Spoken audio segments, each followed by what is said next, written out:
बंदी छोड़ सतगुरु रामपाल जी परमेश्वर जी की जय हो। सत्साई भाई और बहनों, कल 12 अगस्त 2025 को मुझ पवन दास की हिसार कोर्ट में तारीख थी।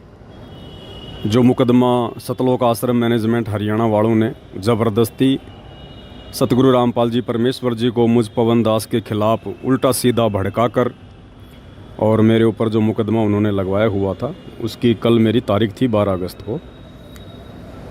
तो दास जयपुर से अपनी तारीख पर गया हुआ था। साथ में एक दो भगत भाई थे जो हमेशा ही दास के साथ में जाया करते हैं। जयपुर से मनोज भगत जी थे और महुआ से मुकेश भगत जी थे। तो रात को हम जयपुर से निकले, सुबह हम टाइम पर वहाँ पहुँच गए।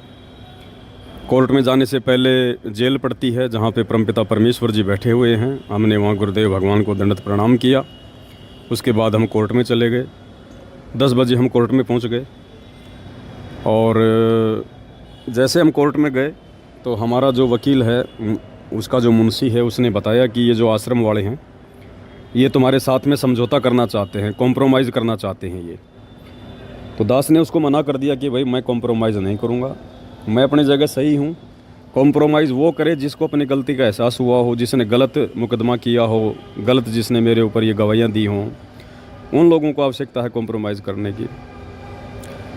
और कॉम्प्रोमाइज़ भी अगर होना है तो मेरे ऊपर सतगुरु रामपाल जी ने मुकदमा किया है, तो भाई सतगुरु रामपाल जी से मेरी मुलाकात हो तब जाके कोई बात बने।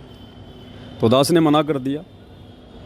मना करने के बाद इनकी आपस में बात हुई होगी, क्योंकि हिसार कोर्ट में जो वकील वगैरह हैं वो सब इन सतलोक आश्रम वालों के ही हैं, झूठ मूठ के भगत भी हैं वो। तो कल जो है गवाही थी, जिसमें चांद्राठी जो इनका मीडिया प्रभारी है, जो गवाह है उस मुकदमे में, तो कल उसने मेरे खिलाफ उसने गवाहियाँ देनी थी, लेकिन वो गवाही देने से शायद वो बच रहा है कि ये किसी प्रकार से समझौता कर ले ये पवन दास।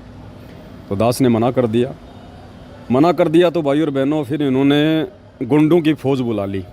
कम से कम 20 भगत इन्होंने बुलाए और उन 20 भगतों का जो मुखिया था वो बसंत सैनी था, गांव गांधरा, जिला रोहतक वाला। हमें इन बातों का नहीं पता था, बाद में पता चला। तो दास को मालूम था कि भाई अब ये लेट करेंगे, जब तक कोर्ट का समय होगा तब तक ये लोग लेट करेंगे। तो हम तीनों भगत भाई वहाँ बैठ गए कोर्ट के सामने और परमात्मा के सुमिरन में ध्यान लगा दिया। 2 घंटे दास ने तो आंखें नहीं खोली, बैठकर बेंच पर परमात्मा का सतनाम का सुमिरन किया। वो भगत भाई भी अपना सुमिरन करने लगे। दास सुमिरन कर रहा था तो लगभग 2 घंटे बाद में दास के सामने आकर किसी ने आवाज़ लगाई कि भाई पवन दास है। तो दास ने धीरे से आंखें खोली तो सामने जो है पुलिस वाले खड़े हुए थे। मैंने उनसे सत्साहिब किया, राम राम करी। उन्होंने कहा भाई आपके ख़िलाफ़ शिकायत है। मैंने कहा जी किस चीज़ की शिकायत है? बोला कि बहादुरगढ़ से मैं आया हूँ, बहादुरगढ़ पुलिस स्टेशन से, और आपने जो परशुराम जी के ख़िलाफ़ जो कुछ कहे थे, जो शब्द वगैरह, परशुराम की जयंती पर आपने कोई वीडियो बनाया था, उसके ख़िलाफ़ हमारे पास में शिकायत थी। हम जयपुर भी जाके आए थे, लेकिन जयपुर आप हमें मिल नहीं पाए। 2 दिन हम वहाँ घूमते रहे और अब आपने बहादुरगढ़ कोर्ट में चलना है, वहाँ थाने में चलना आपने। तो मैंने कहा जी चलो कोई दिक्कत नहीं है। मैंने कहा हम ना कोई डकैत हैं ना कोई लुटेरे हैं, कोई दिक्कत नहीं है, आप चलिएगा। और मैंने जो भी कहा मेरे होशो हवास में कहा। तो उन्होंने बताया कि चांद्राठी ने आपके खिलाफ़ मुकदमा करवाया हुआ है ये, और उन्होंने कहा कि हमारी धार्मिक भावनाओं को इसने भड़काया है परशुराम जी के खिलाफ़ बोल के। तो मैंने कहा जी ये चांद्राठी तो जाट समाज से है और परशुराम जी तो ब्राह्मण समाज के देवता हैं, फिर इनकी भावनाएं कैसे भड़क गई? बोला ये हमें नहीं पता। तो मैंने कहा साहब अभी तो मेरी तारीख है, अभी यहाँ मेरी तारीख तो पूरी होने दो, अन्यथा फिर मेरी ये लोग अब्सेंट लगवा देंगे, मेरे खिलाफ़ फिर वारंट निकलवाएंगे। तो उन्होंने कहा ठीक है भाई। और तकरीबन 12 बजे, मतलब 12 बज गए थे, 12 बजे बाद में कोर्ट का लंच हो गया था। तो उन्होंने कहा कि अब आप ऐसा करो, 1 घंटे की कोर्ट की छुट्टी है, तो तब तक हम कहीं साइड वाइड में बैठकर लिखा पढ़ी कर लेते हैं। मैंने कहा जी चलो। तो पुलिस वालों के साथ में मैं पवन दास और साथ में दोनों भगत भाई हम कोर्ट से बाहर निकल कर आ गए। एक पेट्रोल पंप था, वहाँ पर उन्होंने अपनी गाड़ी खड़ी कर रखी थी। तो दास ने दोनों भगतों को कहा कि भगत जी आप क्या करोगे, मैं इनके साथ में जाता हूँ और कहीं आसपास में बैठकर ये रिपोर्ट वगैरह लिखेंगे, मैं लिखवा देता हूँ, कोई दिक्कत नहीं, अपन तो भगवान भरोसे हैं, चाहे कहीं ले जाओ, कोई ले जाओ, अपने को तो मर्यादा में है, भक्ति कर रहे हैं तो गुरुजी रक्षक हैं। ये कहकर दास ने उन दोनों भगत भाई बहनों को वहीं छोड़ दिया कि तुम जाओ कोर्ट में वापस, और घंटे भर बाद में हम लोग वापस आएंगे, फिर मेरी तारीख लग जाएगी, फिर मैं तो इनके साथ चला जाऊँगा बहादुरगढ़ थाने में, आप लोग अपना जयपुर चले जाना। बोला ठीक है। तो मैं उन पुलिस वालों के साथ में वहाँ से पेट्रोल पंप से निकला और वहाँ पर तकरीबन ये 20 गुंडे सतलोक आश्रम वाले सारनामी वहाँ खड़े हुए थे, सारा सब कुछ देख रहे थे, वो हमारा पीछा कर रहे थे। और जैसे मैं उन पुलिस वालों के साथ में निकला, पीछे से इन्होंने अपने जो भगत जी थे दोनों, जो वापस कोर्ट की तरफ जा रहे थे, उन्होंने कहा कि सतसाई भगत जी, अब ये भी बेचारे भगत ही थे, अब ये क्या करें बताओ, कोई मालूम थोड़े था इन बातों का कि ऐसे धोखा हो जाएगा। इन्होंने भी किया भाई सत साहिब करते ही उन्होंने इन दोनों को मारना पीटना शुरू कर दिया पेट्रोल पंप पर बुरी तरह से। 8-10 लोग तो मुकेश भगत जी के लग गए, 8-10 लोग मनोज भगत जी के लग गए। रोड पर इनको आड़ा पटक लिया और इनको लात घूंसों से, जूतों से इनको वहाँ मारने लगे बुरी तरह से। बाद में लोगों ने बताया वहाँ चोट के निशान भी हैं इनके पूरे। और फिर बाद में वहाँ पर थोड़ा भीड़ इकट्ठा हुई तो लोगों ने कहा भाई क्यों मार रहे हो, क्यों पीट रहे हो तुम इनको। तो इन लोगों ने क्या किया था भाई और बहनों, साथ में एक लड़की लेके आए थे। ये वो लड़की कह रही थी कि ये जो है ना, ये मेरे को छेड़ते हैं और काफ़ी समय से मेरे को छेड़ रहे हैं ये दोनों। तो बाकी देखने वाले लोगों ने कहा कि ये भाई देखने में तो ऐसे नहीं लगते बेचारे कि ये तुम्हें छेड़ते होंगे, लेकिन वो तो वो किराए की लड़की पकड़ के लाए थे, या पता नहीं हमारी कोई गुरु बहन होगी जो इन आश्रमों से जुड़ी है। बोला ये मुझे छेड़ते हैं दोनों। तो फिर इतने में वहाँ पर कोई पुलिस वाला आ जाता है और ये लोग लेके अपनी गाड़ियाँ वहाँ से भाग लेते हैं। फिर मुकेश भगत जी ने मुझे फ़ोन किया कि भगत जी ऐसे ऐसे हमारे साथ में मारपिटाई हो गई है। मैंने उस पुलिस वाले को कहा कि भाई देखो ऐसे हम जिनको छोड़ के आए थे वहाँ पेट्रोल पंप पर, उनके साथ मारपिटाई हो गई है। तो वापस आया वो पुलिस वाला मुझे लेके, बोला लिखा पढ़ी बाद में करेंगे। वापस आया तो ये बेचारे लंगड़ाते हुए चल रहे थे। ये वापस भाग गए कोर्ट में डर के मारे कि भाई ये तो नालायक आदमी है, दोबारा मारेंगे, ये इनका कोई दीन धर्म तो है नहीं, खाली नाम है ये भगत और कुछ नहीं है। तो वापस आ गए। फिर इन्होंने सारी राम कहानी बताई कि भगत जी ये पूरा का पूरा जो षड्यंत्र है, ये आपके मर्डर की प्लानिंग थी, ये पूरा षड्यंत्र। क्योंकि आपने सुबह इन लोगों से कॉम्प्रोमाइज़ करने के लिए मना कर दिया था। मना करने के बाद में फिर इन्होंने पूरी ये प्लानिंग रची कि कैसे इसको और जो है इसको फंसाया जाए ताकि ये कोर्ट में ना आए।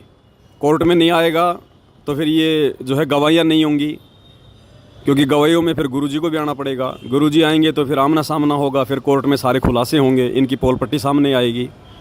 तो ये लोग चाहते हैं कि पवन दास कोर्ट में ना आए।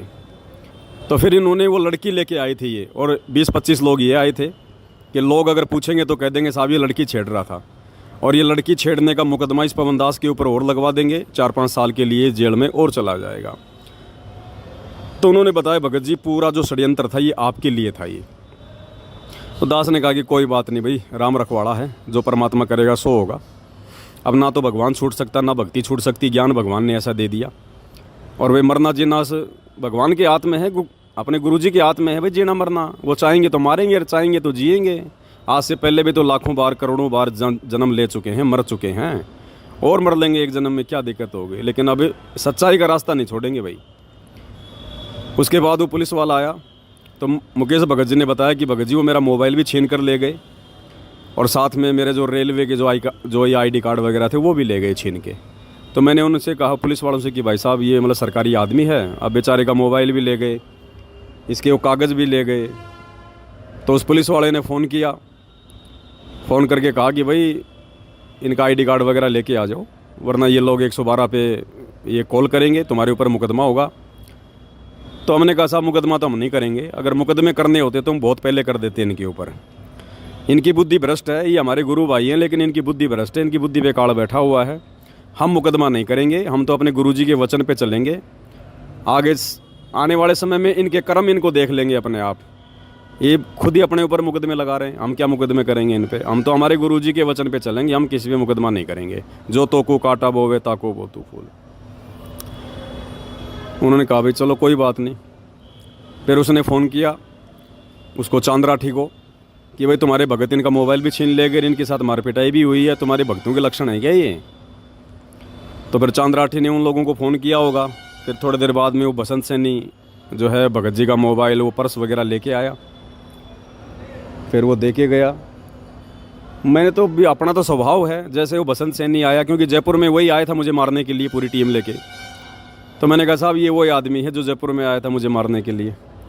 मैंने तो भाई झुक के उसको हाथ जोड़ के मतलब उसको अपना सत साहब कहा, मालिक का जो विधान है पूरा, अपने लिए तो कोई दुश्मन नहीं, कोई मित्र नहीं है। अब भाई और बहनों, उस बसंत सैनी का, सारनामी का, वो रौद्र रूप देखने को मिला हमारे को वहाँ पर, जिनको दुनिया कहती है भगत हैं, जो इन आश्रमों में पाठ प्रकाश करता है, पाठ प्रकाश पे बैठता है। उस पुलिस वाले के सामने कहा कि इसने तो जान से ख़त्म करांगे, इसने हमारा बहुत कुछ बिगाड़ दिया, इसने हमारा जीना आराम कर दिया, इस पवन दास ने, इसने सब कुछ बिगाड़ दिया, हमारा खेल सारा। इतना रौद्र रूप धारण कर रखा। पुलिस वाले ने कहा कि तेरे थप्पड़ लागेंगे ज़्यादा, तू आंडी पाक रहे आगे, बुलाऊँ अभी मैं पुलिस? इतना कहते वो ठंडा हो गया। बोला जी देख लो जी, वो तो आपकी मर्जी है। तो मैंने कहा कि भगत जी हम भी भगत ही होंगे छोटे मोटे, ऐसा कोई मारना थोड़ी है कोई भगतों को।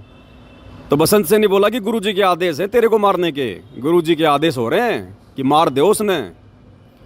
तो पुलिस वाले ने कहा कि ये तो भाई नकली गुरु भी नहीं करवाते ये काम तो, और तुम जो है बाबा रामपाल का नाम लेके कह रहे हो, तो बताओ फिर दुनिया कैसे जुड़ेगी उनसे, कैसे नाम लेगी उनका? मैंने कहा जी इसकी बुद्धि भ्रष्ट है, इसकी समझ में नहीं आएंगी ये बातें। फिर वो चला गया वहाँ से दे दा के मोबाइल वगैरह। फिर बाद में कोर्ट में दास की उस पुलिस वाले ने तारीख करवाई, तारीख करवा के और फिर हम कोर्ट से बाहर निकले। और फिर ये मुकेश भगत जी, मनोज भगत जी थे, इन्होंने कहा कि भगत जी हम भी आपके साथ ही चलेंगे, हम लोग उधर से निकल लेंगे, यहाँ इनका भरोसा नहीं है, ये हमारे को फिर मार पिटाई करेंगे हमारे साथ में। तो मैंने कहा उनसे, पुलिस वालों से कि भाई आप इनको भी साथ ले चलो। तो कहा ठीक है मैं इनको वहाँ छोड़ दूँगा रोहतक में, रोहतक से निकल लेंगे।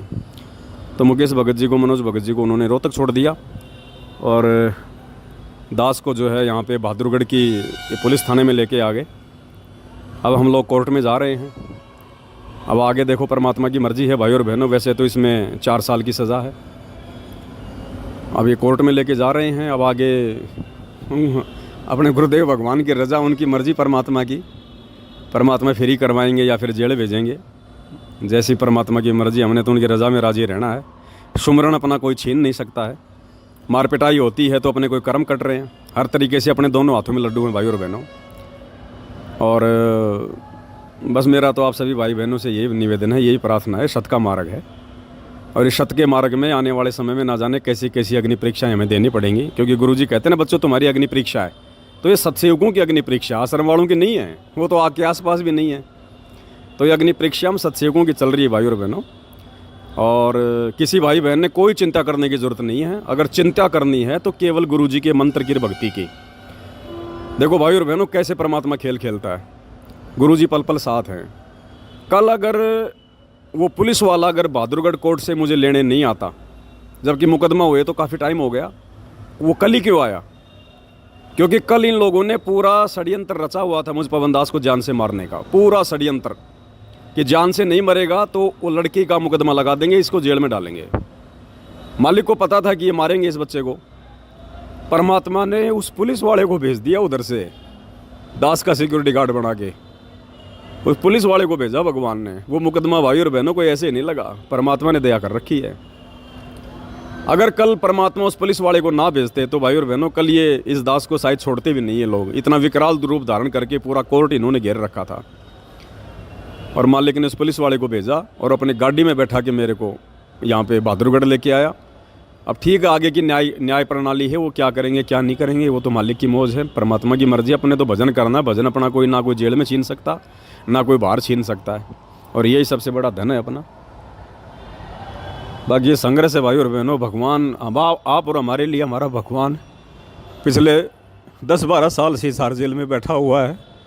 आप और हम नालायक तो क्या संघर्ष कर रहे हैं? कुछ भी नहीं कर रहे भाई और बहनों। हमारा तो अगर शरीर का अंग अंग भी काट दिया जाए मंसूर की तरह तो भी भाई और बहन हम तो कुछ भी परीक्षा नहीं दे रहे, कुछ भी नहीं दे रहे।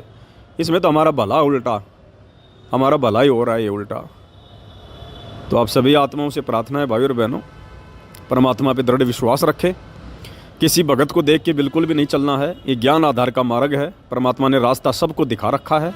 बाकी आपस में मिलजुल के रहो, कोई दिक्कत नहीं है। भगवान का मार्ग है, प्यार प्रेम से रहना है। नफरत मुजदास की इन आश्रम वालों से भी नहीं है, क्योंकि हमने अगर नफरत पाड़ ली तो परमात्मा का विधान टूट जाएगा। फिर एक मित्र एक शत्रु है, भूल पड़ी रे प्राण, यम के नगरी जाएगा शब्द हमारा मान।